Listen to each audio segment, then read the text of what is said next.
এদেশের মানুষ কাঁটাতারকে ভয় পায় না, কারণ গোলামির বাংলাদেশ আর নেই। তাই ভারতকে আগ্রাসী আচরণ না করার আহ্বান জানিয়েছেন প্রধানমন্ত্রীর পররাষ্ট্র বিষয়ক উপদেষ্টা হুমায়ুন কবির। তিনি জানিয়েছেন, দ্বিপাক্ষিক ইস্যু আলোচনার মাধ্যমে সমাধান করতে চায় বাংলাদেশ। ঈদ আসবে, সাথে ক্যাশব্যাকও আসবে। নিজের বা প্রিয়জনের জন্য কেনাকাটায় এবারও নগদ পেমেন্টে পাচ্ছেন দারুণ ক্যাশব্যাক। তাই যাই কিনুন, পেমেন্ট করুন নগদে। পশ্চিমবঙ্গে বিজেপি সরকার গঠনের দুদিন পর প্রথম মন্ত্রিসভা বৈঠক, যেখানে বাংলাদেশ সীমান্তে কাঁটাতারের জন্য প্রয়োজনীয় জমি ৪৫ দিনের মধ্যে বিএসএফ এর হাতে তুলে দেওয়ার ঘোষণা দেয় শুভেন্দু সরকার। এমন সিদ্ধান্তের বিষয়ে বাংলাদেশের তাৎক্ষণিক প্রতিক্রিয়া জানতে চাইলে প্রধানমন্ত্রীর পররাষ্ট্র বিষয়ক উপদেষ্টা হুমায়ুন কবিরের সাফ জবাব, এদেশের মানুষ কাঁটাতারের বেড়া ভয় পায় না।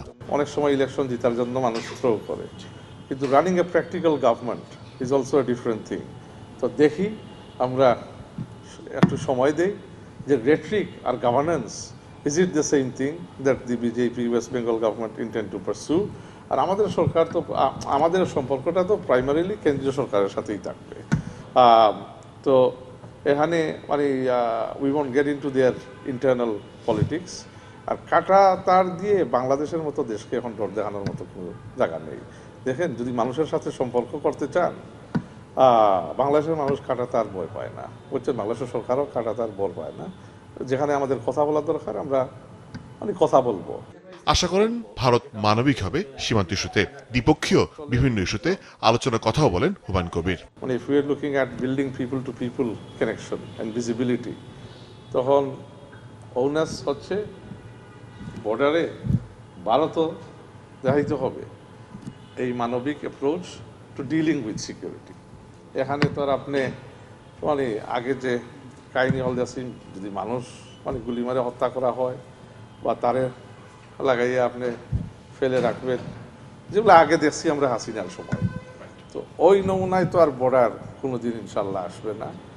আর ওই নমুনায় যদি কেউ বর্ডার করতেও চায়, এই বাংলাদেশ সেই জঘন্য গুলামি বাংলাদেশ না যে বসে দেখবে। ভিন্ন এক প্রশ্নের জবাবে তিনি জানান, দিল্লিতে বসে শেখ হাসিনা সন্ত্রাসী কার্যক্রম করবে না, প্রতিশ্রুতি দিয়েছে দেশটি। ভারতের সভরেন স্পেস থেকে কোনো ধরনের ডিস্টেবিলাইজেশন করার চেষ্টা না হয় আমাদের দেশে, যাতে তাকে ওই স্পেস না দেওয়া হয়। তো আমরা আশা করি এবং আশ্বস্ত আমরা হয়েছি ভারতের সরকার থেকে যে ওই স্পেসটা তারা দিবে না। হুমায়ুন কবির কথা বলেন চীন সফর নিয়েও। জানান, দেশটির এক্সিম ব্যাংক তিস্তায় অর্থায়নে আগ্রহ দেখিয়েছে। Do not misquote me. At some point, the Honorable Prime Minister, of course, will visit China. It is an important development partner, as I said. যদি প্রেসিডেন্ট ট্রাম্প সাহেব যাইতে পারেন সামনের সপ্তাহ, এখানে তো আমরা as a regional in terms of important partner, as an important regional partner, আমাদের লিডার, একটা বিশাল ম্যান্ডেট দিয়ে নির্বাচিত লিডার, অবশ্যই ওনার একজন রিজনাল পার্টনারের সাথে মানে আপনার বাইল্যাটারাল ভিজিটে যাবেন। চায়নার এক্সিম ব্যাংক ও ইন্টারেস্ট শো করছে টু ফাইন্যান্স দি তিস্তা প্রজেক্ট। সো ওই দিক থেকে আপনার মানে ওখানে একটা পজিটিভ আলোচনা হয়েছে। মোর্শেদ হাসিব, চ্যানেল 24, ঢাকা।